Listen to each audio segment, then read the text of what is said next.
The United States Air Force, in discharging its responsibility for the aerospace defense of the nation, is called upon to investigate reports of unidentified flying objects.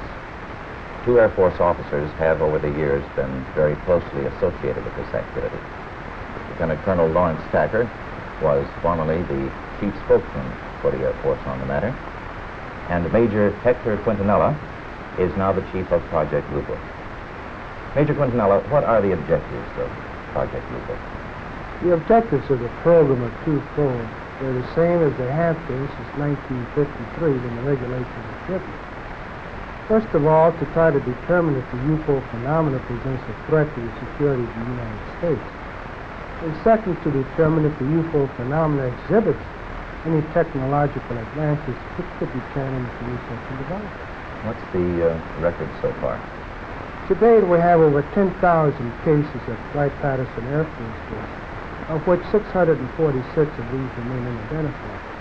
That's not to say that we could not have identified more cases if we had gotten to the observer quickly and checked the local activity. The Air Force has been accused from time to time of hiding information about UFO. What do you have to say to that, Colonel Tacker? Well, these charges are absolutely untrue. Actually, the United States Air Force releases statistics on the UFO phenomena through the Department of Defense press desk periodically, and we've always honored accredited media when they want to investigate a given specific sighting. There's nothing to hide? There's nothing to hide at all. Is there anything in the files, either classified or unclassified, that would indicate that there may be extraterrestrial visitors over here? First of all, the project is completely unclassified. And there's nothing in the records which would indicate that we have been visited by any advanced civilization. How does the Air Force look upon people who make reports of UFO? Do they look on them as qualified observers? Yes, they do look on them as qualified observers.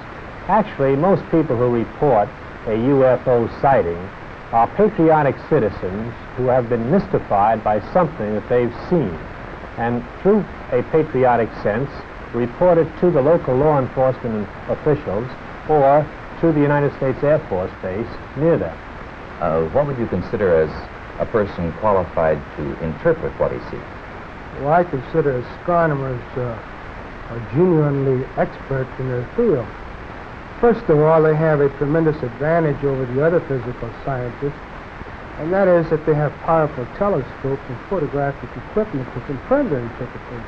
Do astronomical laboratories make any contribution to the UFO program?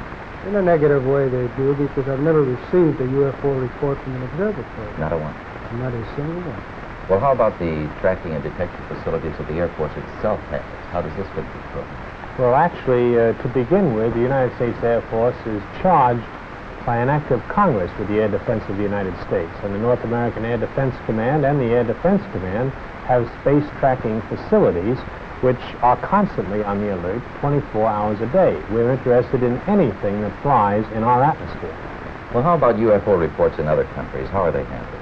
Well, UFOs actually occur worldwide.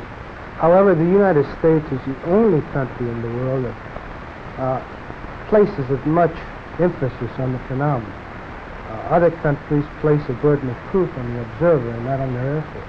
And that would make your job a lot easier if they did that here. Yes, it would. Thank you, Colonel Tacker, Major Quintanilla.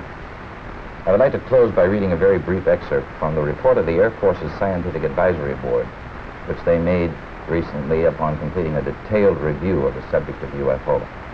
This is a statement.